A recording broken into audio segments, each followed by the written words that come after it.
Svetoga. Milost Gospodina našega Isusa Hrista, ljubav Boga Oca i zajedništvo Svetoga Duha sa svima vama. Braćo i sestre, slaveći Isusa Hrista uskrsnuloga u ovom tajstvu ljubavi, u poniznosti priznajmo grijehe i od srca se za njih pokajamo.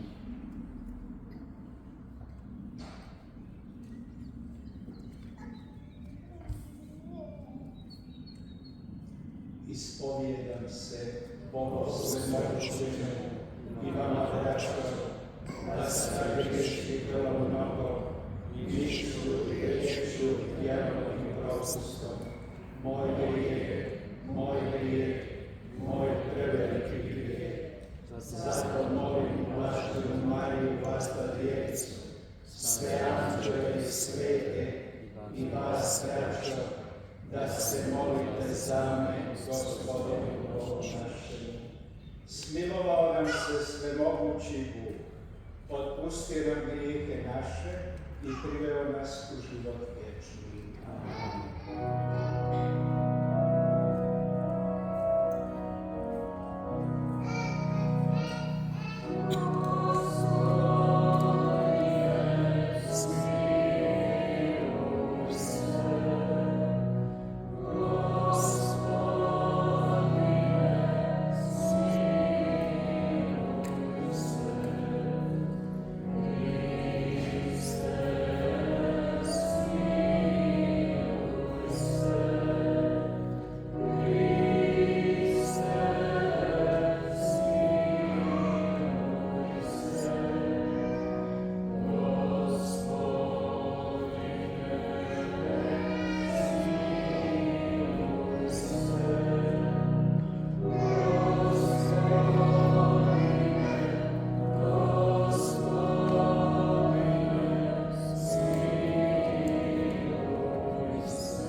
Bože, Ti milošću povećavaš broj vjernika. Pogledaj svoj izabrani narod. Odjeli dijelom haljinom besmrtnosti sve koji su krštenjem rođeni na novi život. O Gospodinu našem Isusu Hristu, Sinu Tvome, koji s Tobom i Duhom Svetim živi i kraljuje, Bog posle vijeke vjekova. Amen.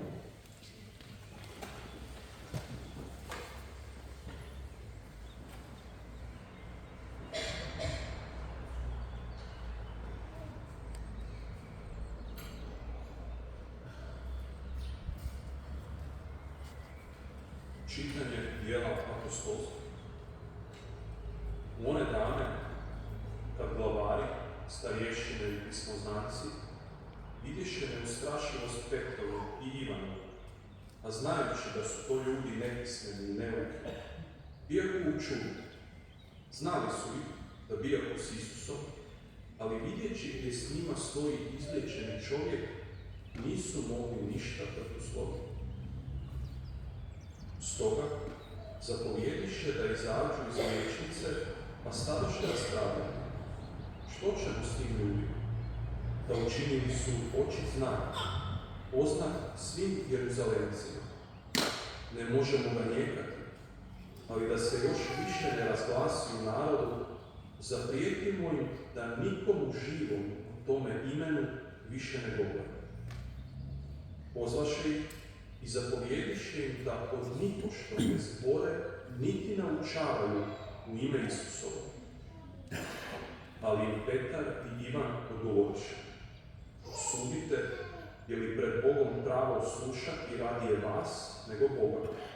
Mi doista ne možemo ne govoriti što vidjesmo i čusmo. A oni, ne našavši kako da ih kazne, opet im zaprijete, pa ih otpuste poradi naroda, jer su svi slavili Boga zbog onoga što se dogodilo. Riječ Gospodina.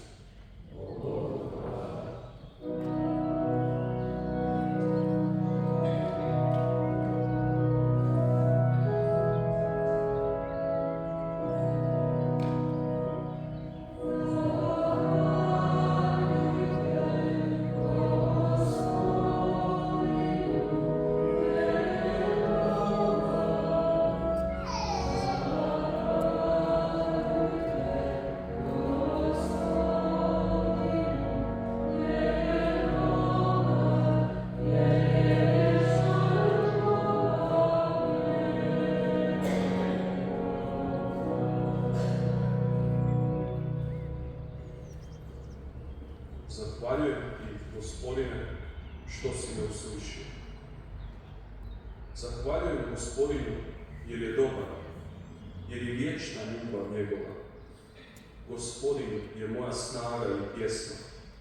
On mi je spasitelj. Čuj radost i spasenje od zvanja šatorima pravednika. Gospodnja se proslavi desnica.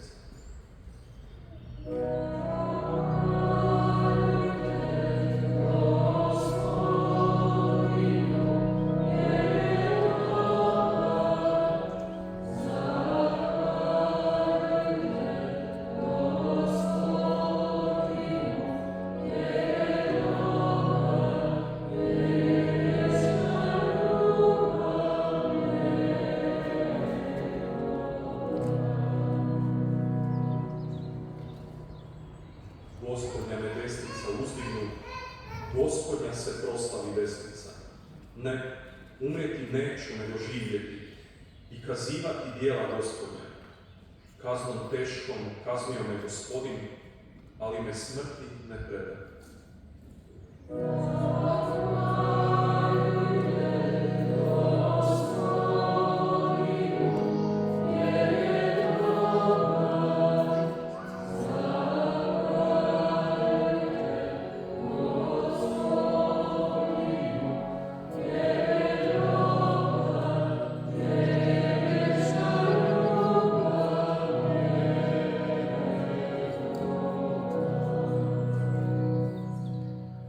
Otvorite mi širom vrata pravde, ući ću, Gospodinu zahvaliti.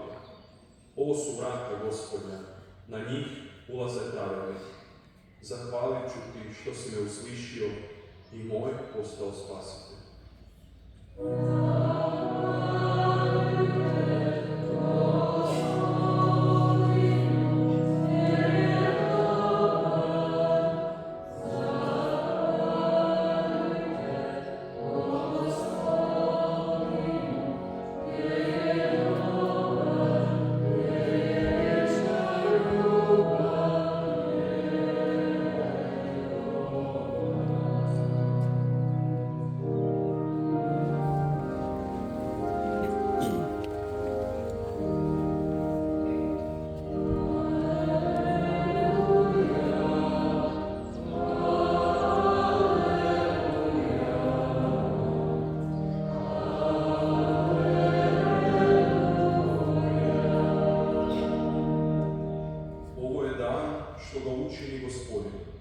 Kličimo i radujmo se njemu.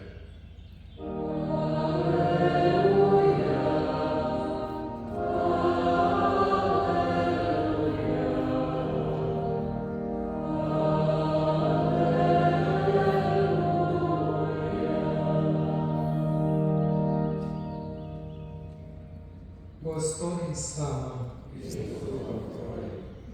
Čitanje iz Svetog Evanđelja po Marku.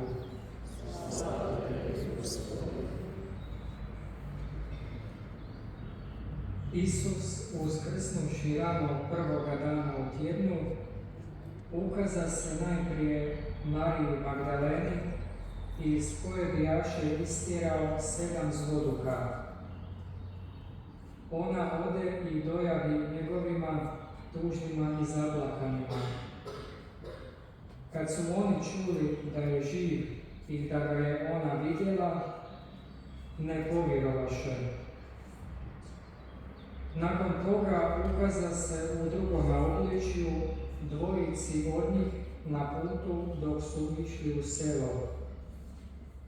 I oni odu i dojave drugima, ni njima ne povjerovaše. Napokon se ukaza 11 dok bijahu za stolom. Prekori njihovu nevjeru i okorjelost srca, što ne povjerovaše onima koji ga vidješe uskrsla od mrtvih. I reče im: pođite po svem svijetu, propovijedajte evanđelje svemu stvorenju. Riječ Gospodnja. Slava tebi, Kriste.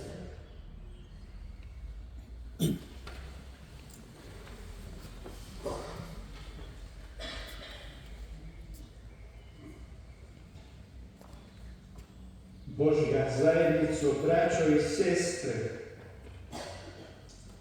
ponovno se u izvještaju o Isusovu uskrsnuću spominje nevjera kod učenika. Oni jednostavno ne mogu vjerovati ženama. One su za njih nevjerodostojni svjedoci. Pa tako i u očima apostola one su one koje pronose sulude novosti. To je najbolji dokaz kako učenici nisu mogli biti izvorno pogonsko pero za potolju evangelizaciju i nastanak crkve. Njihova vjera nije proizvod njihova doviđanja, fantazije ili pričina kojima bi ublažili bol i tugu za izgubljenim učiteljem. Sami uskrsni mora izbiti iz glave njihove sumnje i nevjere. I tek postupno vjera zahvaća njihova srca, postaju osvjedočeni svjedoci koji su i sami u buduće sposobni druge osvjedočivati, koji su kadri evangelizirati. I vjerovati u uskrsnuće, vjerovati u Krista ne znači misliti na neku davnu povijesnu osobu koja je živjela u Palestini prije 2000 godina. Vjerovati u Krista znači upustiti se ovdje i danas u proces koji je na djelu u svijetu od događaja Isusova uskrsnuća. Svi su sveci, proroci, duhovni učitelji crpili snagu upravo iz te božanske dubine sadašnjeg trenutka. Uskrsli je pobijedio moć smrti te granice i uskoču vremena. On je među nama. On se s nama susreće u našem danas. Od Isusova uskrsnuća na djelu je proces koji će svršiti u onom Pavlovu kad jednom bude Bog sve u svemu. Uskrsnuće je jamstvo trajne Isusove prisutnosti među nama. Treba se prepustiti toj dinamici u vlastitom svakdanu. Isus odašilje svoje u cijeli svijet s nalogom da navještaju evanđelje svemu stvorenju. Ne samo ljudima, evanđelje je namijenjeno cjelokupnom Božjem stvorenju, svemu što jest, što opstoji, što je Bog stvorio. Jasno, tu se ponajprije misli na ljude, na ljudska stvorenja, ali je i sve ostalo uključeno. Nitko nije iz Božjeg plana spasenja isključen. Na djelu je preobrazba svijeta iz starog u novo. Na djelu je novo stvaranje. Vjernici moraju postati novi stvor u Kristu Isusu. Isus i njegova poruka definitivno su i završna Božja riječ svemu stvorenju. Isus je započeo svoj nastup u Galileji propovjedanjem evanđelja, a na apostole prenosi isti nalog navijestiti svemu stvorenju radosnu vijest. Kao da se premošćuje taj rub, početak i kraj premošteni su velikom dugom, velikim lukom.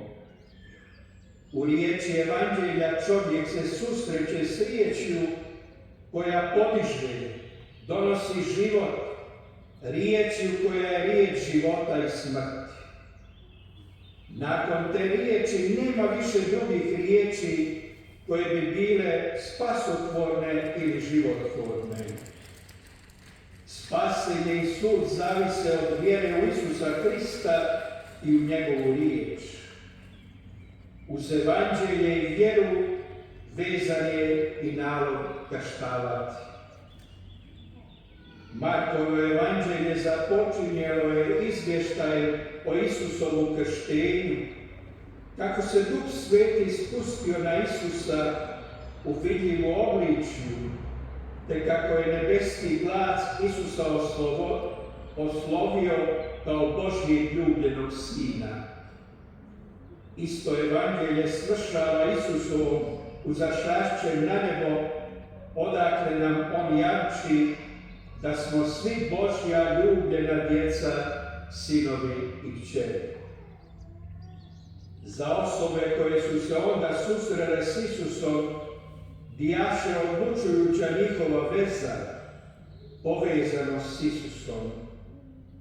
Isus je uspostavljao kontakte, izvlačio ljude iz njihovih tamnica, izolacija, stvarao od njih subjekt. Takvima je onda govorio o kraljestvu, o novom čovjeku, o novom savezu koji želi Bog sklopiti s ljudima. Bog želi stupiti s čovjekom u vezu, u odnos. Dobijaše poslanje Isusovo u ovom svijetu. Bog čovjeka ne otpisuje, nego mu daruje svoje srce. Čovjek stupa u odnos s Bogom. Na Golgoti se taj život Božji razlio u cijeli svijet. na duhove je sav svijet uključen u dinamiku Novog Zavjeta. Isusov nalog učenicima da pođu u cijeli svijet samo je proširenje Novog Zavjeta na sve narode. Bog se ne ograničava i više na izabrani židovski narod. Učenici trebaju biti riječju i životom svjedoci novine koja je nastupila Kristovim uskrsnućem. Njihova je uloga liječiti svaku vrstu bolesti i nemoći. Upravo kao što su to učinili kad ih je zemaljski Isus odašiljao da liječe bolesne i govore o blizini Kraljevstva Božjega. To što je činio Isus trebaju nastaviti i njegovi poslanici u svijetu. Dakle, apostoli i njihovi nasljednici moraju biti novi ljudi koji govore o novini života, o slobodi koju nudi samo Bog u Evanđelju. Čovjek jest i ostaje Božja slika i prilika, a zato ga ne smiju definirati druge sile i moći. Želi da se ljudi oslobode okova svijeta i zloga, te da im bude moguće zvati Boga Otcem. Zajednički moliti Oče naš srcem i razumom. To je put do opće ljudskog identiteta.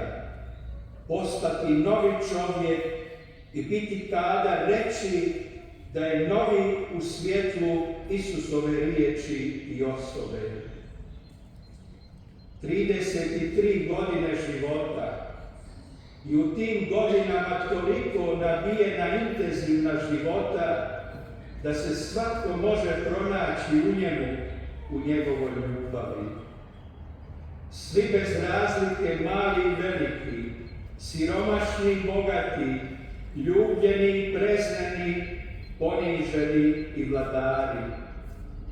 Taj Bog s ljudskim licem koje uvijek iznova možemo susresti, tragove mu možemo posvuda otkriti. Oni koji su Isusovi prepoznaju se ma gdje bili. I u pustinji, i u velegradu, i u malim kapelicama.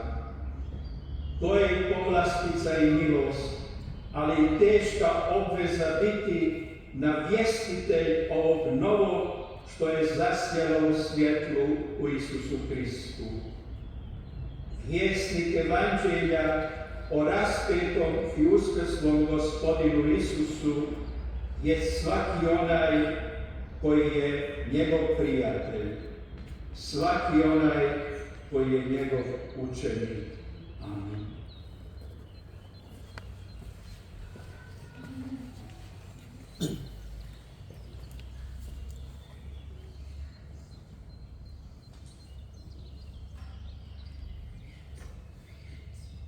Braćo i sestre, pomolimo se Gospodinu koji nam je u uskrsnom Isusu dao najveći znak svoje ljubavi i zauzetosti za nas.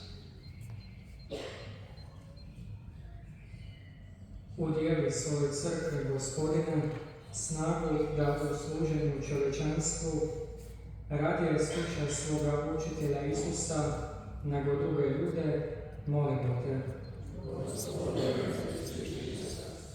Umnoži u svojoj crkvi broj navjestitelja Evanđelja, da svi narodi dođe do istine o Bogu i čovjeku, molimo te. Omekšaj naša srca, da budu poučljiva u svemu što nam tvoj duh govori u Evanđelju, molimo te. Učvrsti u pravoj vjeri novokršćanike, da ostanu čvrsto povezani s Kristom Otkupiteljem, molimo te. Uresti milošću i nebeskom radošću sve prvopričasnike, krizmanike i njihove obitelji, molimo Te. Daj, Gospodine, da pokojni Ladislav Lauda, čija je godišnjica, bude dionik Tvoga nebeskog kraljevstva, molimo Te.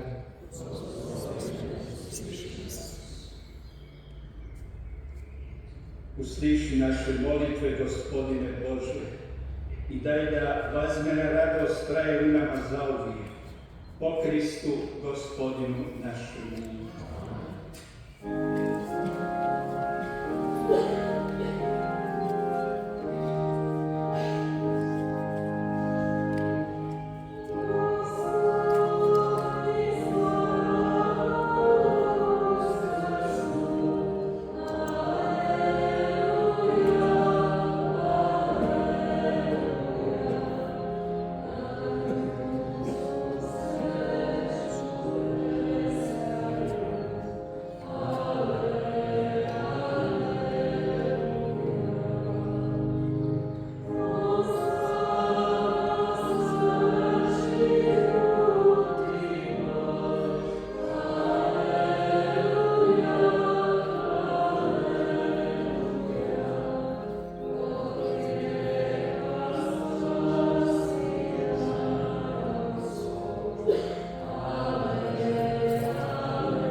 Braćo i sestre, da ova moja i vaša žrtva bude ugodna Bogu Otcu Svemogućemu.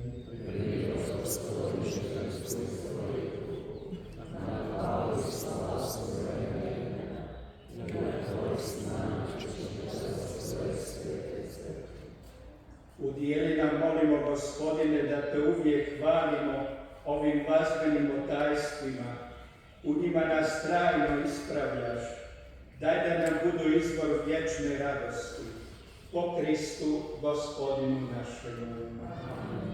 Gospodin s vama. Gore srca. Hvalu dajmo Gospodinu Bogu našemu. Uistinu je dostojno i pravedno, pravo i spasonosno da Tebe, Gospodine, u svako doba, a osobito u ovo svečanije slavimo, kad je križ žrtvovao naš vazmeni jaganac. Po njemu se za vječni život rađaju djeca svjetla i vjernima se otvaraju rajske dveri, jer naša je smrt iskupljena smrću njegovom, a u njegovu uskrsnuću i naš je život uskrsnuo. Stoga sav svijet na krugu zemaljskom klikće zanosnom vazmenom radošću, a i višnje sile i snjemanđeoske vlasti zajedno pjevaju pjesmu Tvoje slave, pjevajući bez prestanka.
Uistinu, svet si, Gospodine, izvore svake svetosti.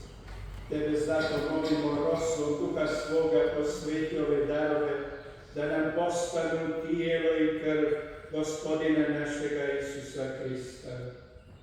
Kad se dragovoljno predao namuku, on uze kruh, tebi zahvali, razlomi i dade učenicima svojim govoreći: uzmite i jedite od ovoga svi. Ovo je moje tijelo koje će se za vas predati.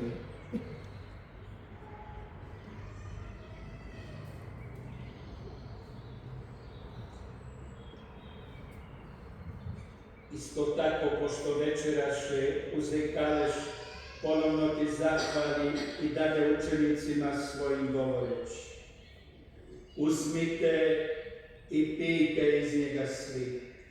Ovo je kaleš moje krvi, novoga i vječnoga saveza, koja će se proliti za vas i za sve ljude na otpuštenje grijeha. Ovo činite meni na spomen.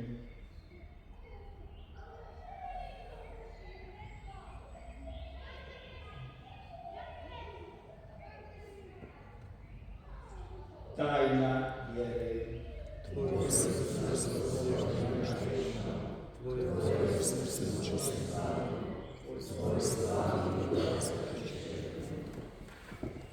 Slaveći dakle spomen smrti i uskrsnuća Tvoga Sina, prinosimo Ti, Gospodine, kruh života i kada spasenja, i zahvaljujemo Ti što si nas pozvao da stojimo pred Tobom i Tebi služimo. Svjedno Te molimo da nas, pričasnike tijela i krvi Hristove, Duh Sveti sabere u jedno. Spomeni se, Gospodine, crkve svoje širom svijeta, usavrši je u ljubavi, zajedno s papom našim Franjom i biskupom našim Draženom i sveukupnim svećenstvom. Spomeni se i naše braće i sestara, koji usnuše u nadi uskrsnuća, i svi koji preminuše u Tvom smilovanju, privedi ih svjetlu svoga lica. Molimo Te, smili se svima nama, da zavidimo biti studjanici vječnog života, s blaženom Bogorodicom Djevicom Marijom, s blaženim Josipom njezinim zaručnikom, s blaženim apostolima i svima svetima koji su živjeli u Tvojoj ljubavi, da Te hvalimo i slavimo o Isusu Hristu, Tvome Sinu. Po Kristu, i s Kristom i u Kristu, Tebi, Bogu Otcu svemogućim, u jedinstvu Duha Svetoga svaka čast i slava u sve vijeke vjekova. U zajedništvu s Isusom Hristom dajemo slavu i čast nebeskom Otcu, Isusovom i našom molitvom.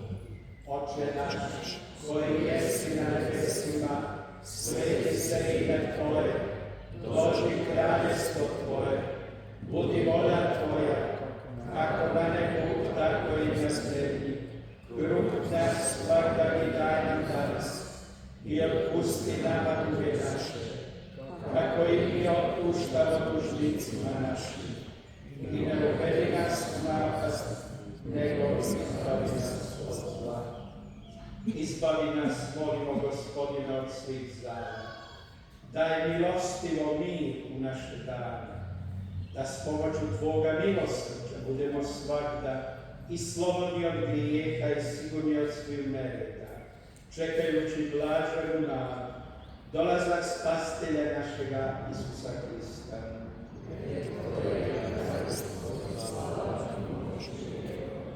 Gospodine Isuse Kriste, Ti si rekao svojim apostolima: mir vam ostavljam, mir vam svoj dajem. Molimo, ne gledaj naše grijehe, nego vjeru svoje crkve, daruj joj mir i jedinstvo kako je volja Tvoja, koji živiš i praviješ u vijeke vjekova. Mir Gospodnji neka bude uvijek s svima vama. Prožite mir jedni drugima.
Božji, evo ono koji odnosi naše grijehe i grijehe svih ljudi.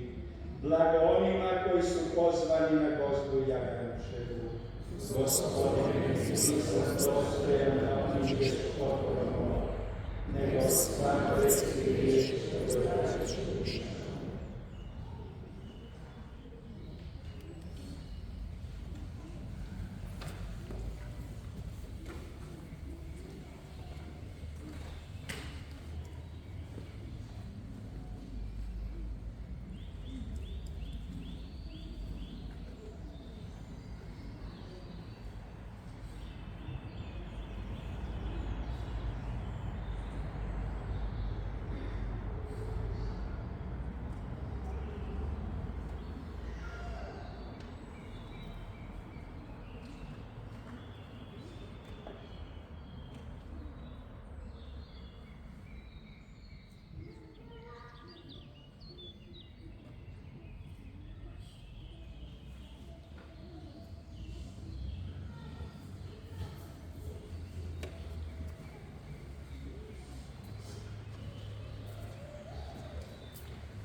Pomolimo se. Neka tvoj dobrostivi pogled, Gospodine, počiva na tvom narodu. Ti si ga obnovio tajstvima vječnog života. Daj mu da dostigne slavu neraspadljivosti u uskrsnuću tijela. Po Kristu, Gospodinu našemu. Gospodin s vama. Blagoslovio vas svemogući Bog, Otac i Sin i Duh Sveti. Amen.